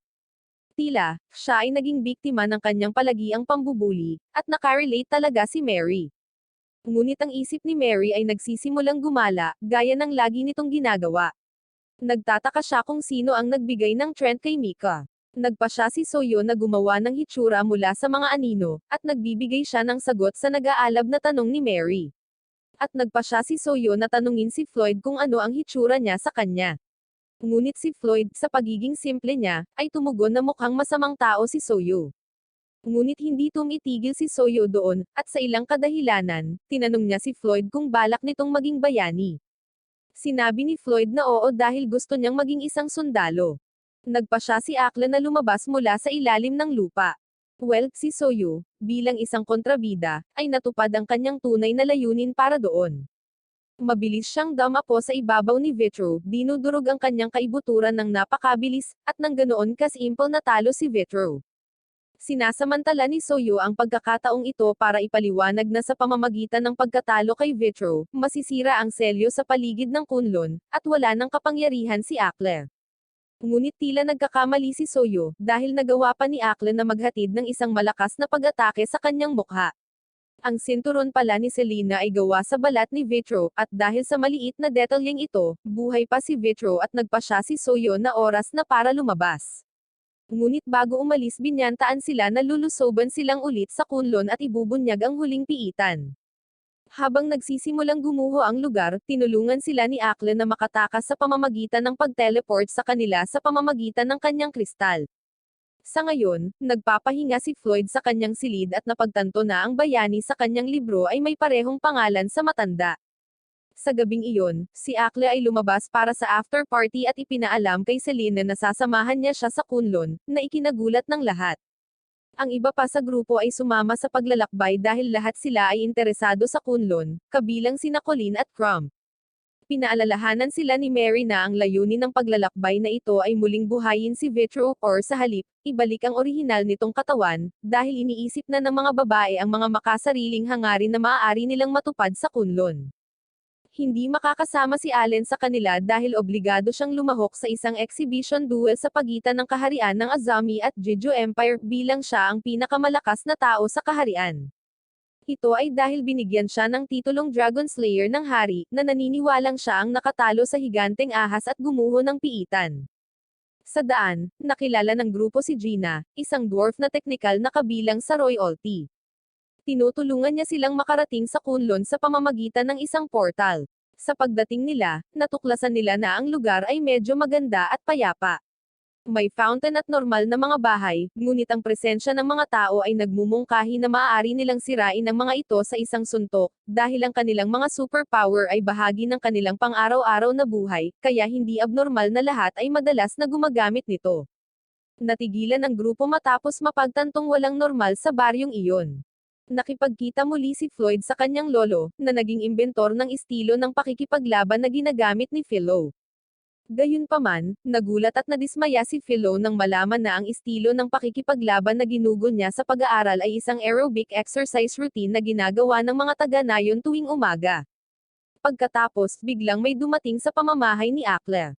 Hindi nagaksaya ng oras si Colleen at tinanong si Akle tungkol sa kinaroroonan ni Berto, at sinabihan sila ni Akle na suriin ang bukid ng palayan. Kaya umalis na sina Colleen at Crumb hanggang sa makita nila si Berto, at tila nakasuot siya ng isang bahag custom. Si Colleen ay lubos na nadismaya nang mapagtanto na ang lalaki na minahal niya ay mas walang isip pa sa inaakala niya. Nagpa siya si Crumb na tanungin si Berto kung kailan niya planong umuwi, at sinabi ni Berto sa kanila na hindi na siya babalik. Sapagkat tila, sa kabila ng kontrolado ng ilang hindi kilalang puwersa, kusang loob siyang lumahok sa isang tangkang kudeta. At ang masaklap pa, umibig siya sa buhay sa nayon ng Kunlun. Nag-e-enjoy pa nga siya sa pagsasaka, na sinasabing paraan niya ito ng pagbabalik loob. May mga taga-nayon si Floyd na dumating upang salubungin siya pabalik mula sa kanyang dakilang paglalakbay. Ipinapalagay ni Selena na sila ang pamilya ni Floyd at nagpa siya na ipakilala ang sarili sa kanila, at inabutan niya sila ng isang papel. Isa itong marriage registration form para sa kanila ni Floyd. Malinaw, na in love na talaga siya kay Floyd. Naputol ang kanilang munting sandali ng malakas na ingay. Ayon kay Akle, ito ay isang lumilipad na butiki. Nag-aalok si Riha na harapin ang sitwasyon, pero ito naman pala ay hindi isang butiki kundi isang nakakatakot na dragon. Natagpuan ni Riha ang kanyang sarili sa isang mahirap na sitwasyon, ngunit ang mga batang nayon ay dumating upang iligtas siya. Ginagamit nila ang mga papeles ng kasal ni Selena sa paggawa ng mga eroplanong papel, na pagkatapos ay ibinato nila sa dragon. Himala, umatras ang dragon. Matapos ang maliit na escapade na ito, nagpa siya ang nayon na magsagawa ng welcome party upang ipagdiwang si Floyd na maging isang sundalo. Nang matapos ang kapistahan, nagpaalam ang mga taga-nayon at umuwi. Ngunit hindi bago nila sinilip ang personal na buhay ni Floyd. Kasi lahat ay mga chismoso at chismose kaya gusto nilang malaman kung sino ang girlfriend niya. Si Floyd bilang isang walang alam na lalaki, ay sinasabing wala siyang jowa. Hindi nito pinipigilan ang mga taga-nayon sa paggawa ng kanilang mga rekomendasyon, at iminumungkahi ng ilan si Riha bilang isang potensyal na kasintahan, habang ang iba ay nagmumungkahi kay Philo. Sa gitna ng lahat ng Saturday at rekomendasyon, hindi mapigilan ng kawawang Selena na makaramdam ng pagkadismaya. Magkahalong inis at desperasyon ang nararamdaman, humarap siya kay Gina para humingi ng payo. Tila ang karunungan at patnubay ni Gina ay hindi eksakto kung ano ang inaasahan ni Selena. Ang kalangitan sa gabi ay pinalamutian ng mga bituin habang ang nayon ay naninirahan para sa isang mapayapang pagkakatulog. Sa loob ng maaliwalas na hangganan ng kani-kanilang mga tahanan, ang aming grupo ng mga adventurer ay nakatagpo ng aliw, bawat isa ay nawala sa kanilang sariling mga iniisip at mithiin. Pinag-iisipan ni Floyd ang kanyang tatahakin, iniisip niya kung siya ba ay magiging bayaning naiisip niya, or ang lahat ng ito ay isang panaginip lamang. Samantala, natagpuan ni Colleen ang kanyang sarili na nakikipagbuno sa pagkabigo sa lalaking si Berto. Siya ay umaasa ng higit pa, ngunit ang pangarap na iyon ay nasira. Sumasakit ang puso niya sa magkahalong frustration at pananabik, hindi sigurado kung anong susunod na gagawin. Si Crumb, na laging mausisa, ay pinag-iisipan ang mga misteryo ng nayon ng Kunlun. At si Riha, ay patuloy parent sa pag-iisip sa encounter niya sa Dragon. Alam niya na marami pang mahahanap sa mundong ito, mas maraming pagkakataon para patunayan ang sarili at angkinin ang kanyang nararapat na lugar. Habang lumalalim ang gabi at binalot ng katahimikan ang nayon, ang ating mga adventurer ay nasa kanilang mga silid. At sa gayon, sila ay nagpapahinga, ang kanilang mga isipan ay puno ng mga pangarap at mithiin, sabik na naghihintay sa bukang liwayway ng isang bagong araw at ang pagpapatuloy ng kanilang dakilang paglalakbay. Nag-uusap sina Akle at Gina tungkol sa ilang pagtatagpo kay Soyo. Tila, may plano si Soyo na palayain ang mga demonyong hari mula sa Kunlun Dungeon para sa kanyang pansariling pakinabang. Hindi nila alam kung anong sunod na gagawin, ngunit hindi na makapaghintay si Gina na magpatuloy sa susunod na mangyayari. Si Akle, sa kabilang banda, ay patuloy na nag-iingat at ayaw nang maulit ang mga nakaraang pagkakamali. At ang masaklap pa, binanggit ni Gina na malapit nang mabawi ni Vitro ang kanyang alaala.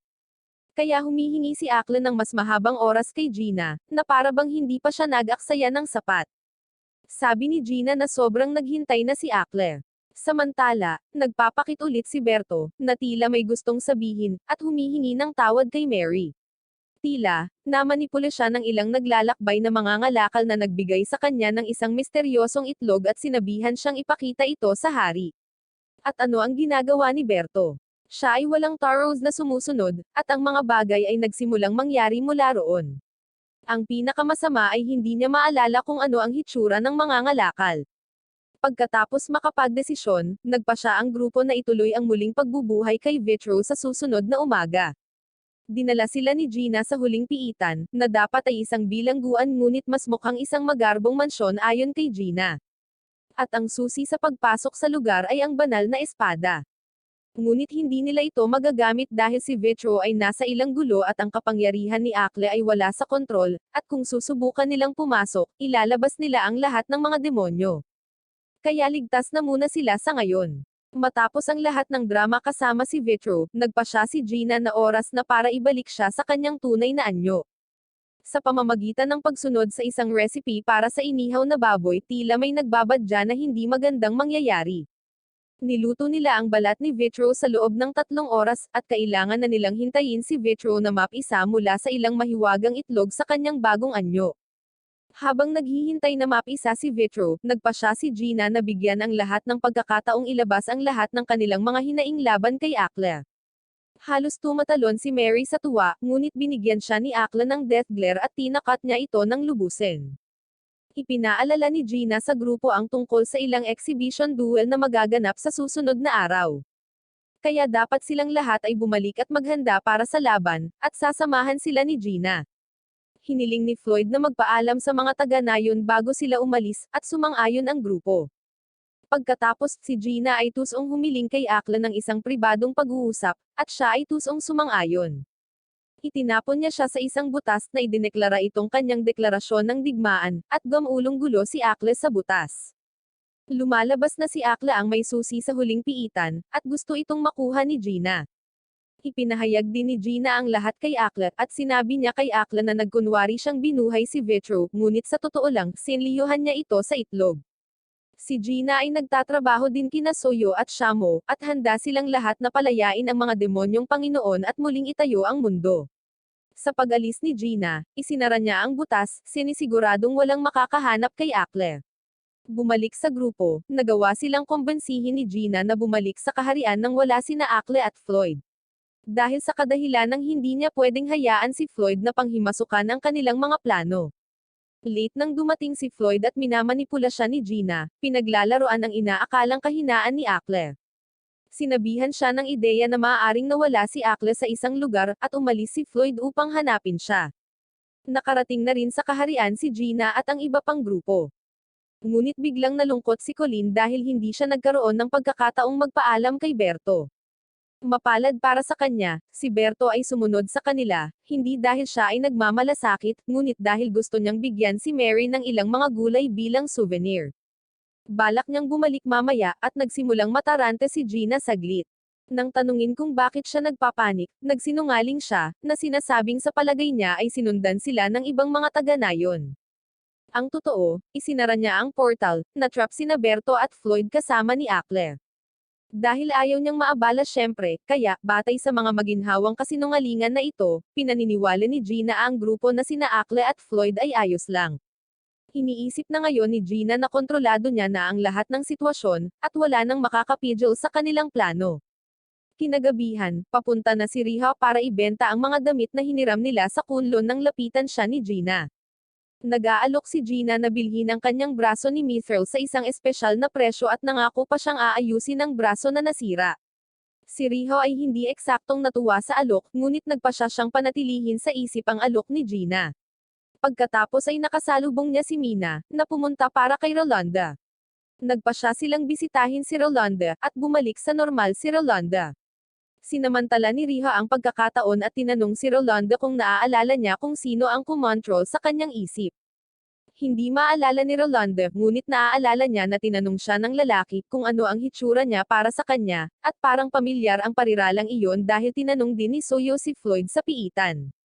Naalala ni Rolanda na may kasama ang lalaki na isang mas maliit na tao, at ang tanging natatandaan niya tungkol sa taong iyon ay may kumakain at nagnanamnam na tunog. Siguro sila ay sumisipsip ng candy or kung ano paman sa pagkakataong iyon. Sa lahat ng impormasyong ito, si Riha ay nagsimulang magkaroon ng masamang pakiramdam tungkol kay Gina, ngunit hindi pa siya sigurado. At nang magsisimula na ang event, inutusan ni Crumb si Riha na suriin ang paligid, dahil bibisita ang mga hari ng Azami at Jeju Empire sa stadium upang tingnan kung paano ang mga paghahanda. Samantala, ang kawawang si Allen ay nagtatago dahil sa pressure na nararamdaman niya. Aminin natin, wala siyang nagawa para maging karapat-dapat sa lahat ng random na titulong ipinagkaloob sa kanya. Pagdating ng hari, napansin ni Riha na nakatayo sa tabi niya sina Soyo at Shamo. Sa kabila ng lahat ng kakilakilabot na ginawa ni Soyo, siya kahit papaano ay napigilan ang sarili sa pag-atake sa kanya. Ngunit lumalabas na si Soyo talaga ang hari ng Jeju Empire. Nagpasya si Riha na ipaalam sa hari ang tungkol sa potensyal na panganib na maaari nilang maranasan. Sa una, ang hari ay nag-aalinlangan, ngunit nang malaman niya na si Riha ay isang kakilala ni Mary sa pamamagitan ni Crumb, nagpasya siyang makinig sa lahat ng kailangan niyang sabihin. Samantala, sa wakas ay natagpuan na ni Floyd si Akla. Ipinagtapat niya na hinanap niya ito ng matagal, at sa isang serye ng nostalgia ng pagkabata, naalala niya ang isang butas kung saan siya minsan ay nahulog. Sa sapat na kainahinala, nakita niya ang isang malaking bato na nakalagay sa bokana ng nasabing butas. Ibinahagi ni Floyd kay Akla na sa mismong butas na ito siya nagpasya na maging mas malakas.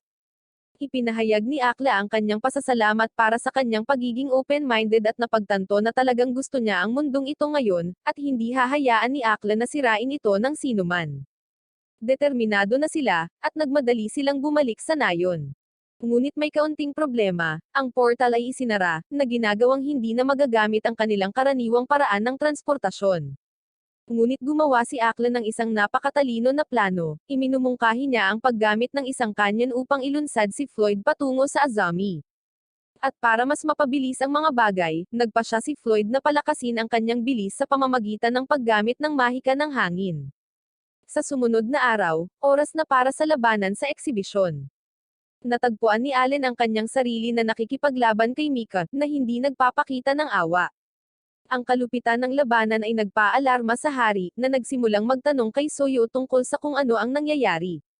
Inihayag ni Soyo na ang exhibition match ay hindi lamang para sa palabas, ngunit upang ipakita ang magandang relasyon sa pagitan ng dalawang kaharian. Nais niyang magmungkahi ng isang alyansa at mangibabaw sa mundo. Tinanong siya kung paano niya pinaplano na makamit ito, at sinabi ni Soyo na sa pamamagitan ng pagpapakita ng kanilang teknolohiya na maaaring gawing malalakas na sandata ang mga tao, gamit ang kapangyarihan ng mga halimaw. At para maging posible ang lahat, ibibigay ng Azami ang mga pondo. Sinisikap ni Crumb at Mina na pumasok at pigilan ang mga plano, ngunit ginagamit ni Shamo ang kanyang nakakatakot na aura para takutin sila. Ang hari, sa wakas ay napagtanto ang bigat ng sitwasyon, at tinanggihan ang alok ni Soyo. Siyempre, si Soyo bilang mapanlinlang na taksil, ay nagpapatuloy sa kanyang plan B na walang iba kundi si Gina. Gayunpaman, hinarang ng mga kababaihan si Gina at nagawang maunawaan ang kanyang masasamang plano. Natuklasan nila ang kanyang balak na i-unlock ang huling piitan at bitagin sina Akle at Floyd sa Kunlun.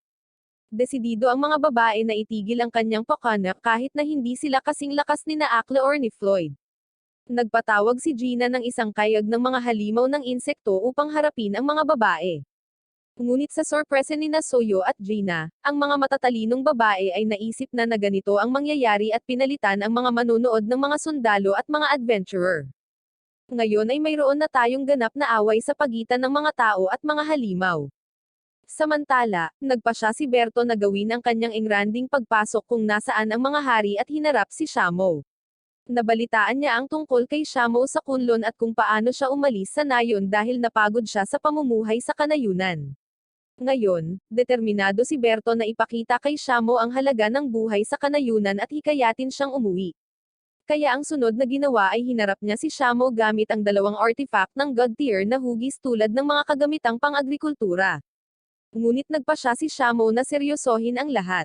Inihayag niya na hindi siya nagsawa sa kanayunan, at nainis lang siya sa mundo sa pangkalahatan.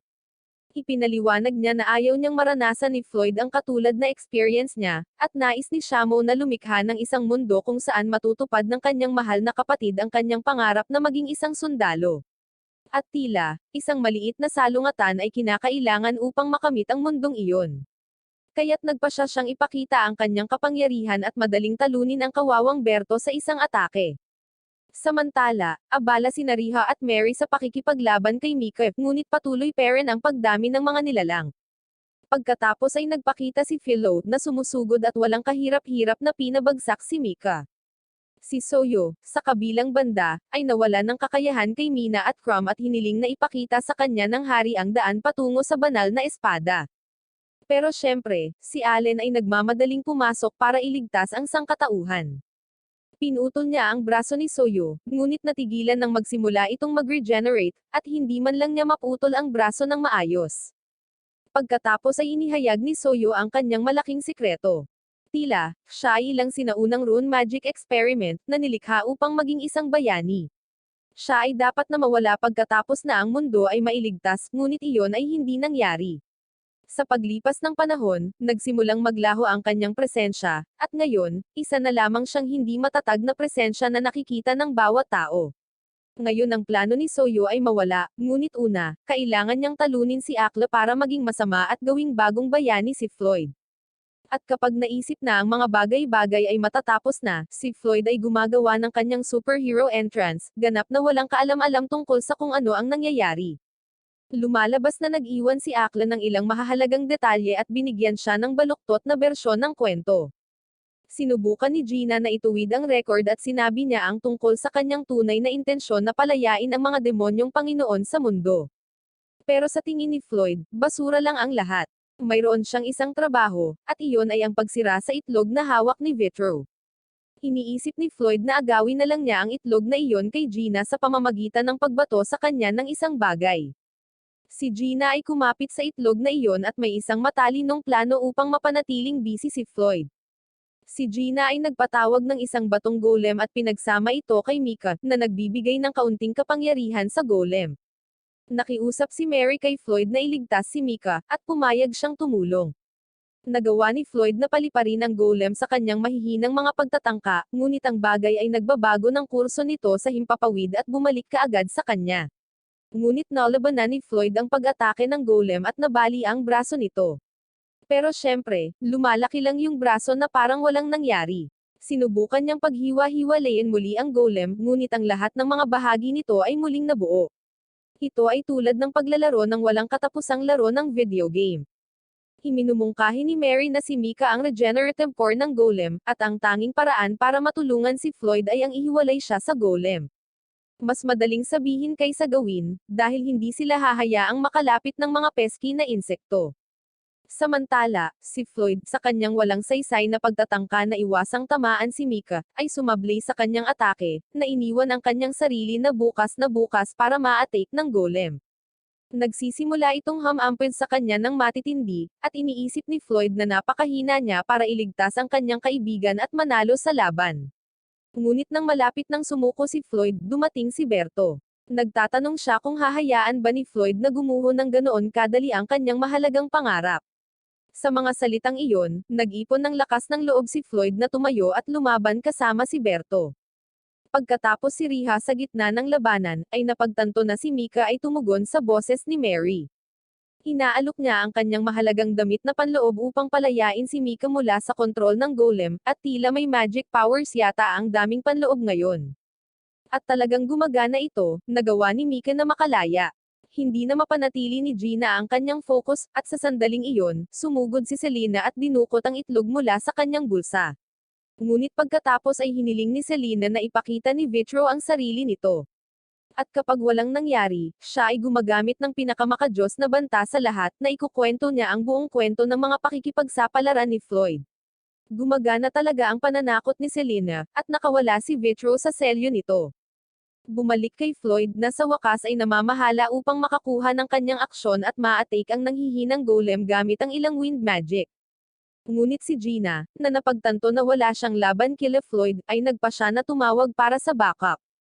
Gayunpaman, ang kanyang mga tinatawag na kasamahan ay masyadong abala sa paggawa ng isang video ng pakikipaglaban ni Floyd sa mga nakakahamak na insekto.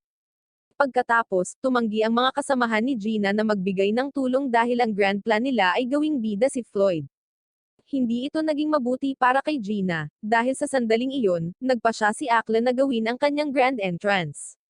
Walang kahirap-hirap niyang hinarap ang natitirang mga insekto sa pamamagitan ng pagbuhos sa kanila ng mga malalaking bato. Ngunit bago mahuli ni Akla si Gina, si Shamo ay nakialam at iniligtas si Gina. At syempre, kasama si Soyo, at umuurong sila nang may pangakong babalik sa ibang pagkakataon. At pagkatapos ng kaganapan, bumalik sa normal ang lahat, at sa wakas ay bumalik na si Berto sa Azami. Bumalik sa bahay ni Mary, ipinagpatuloy ng mga babae ang kanilang karaniwang mapaglarong pagtatalo tungkol kay Floyd, hanggang sa oras na para tangkilikin ang pagkain na inihanda mismo ni Floyd.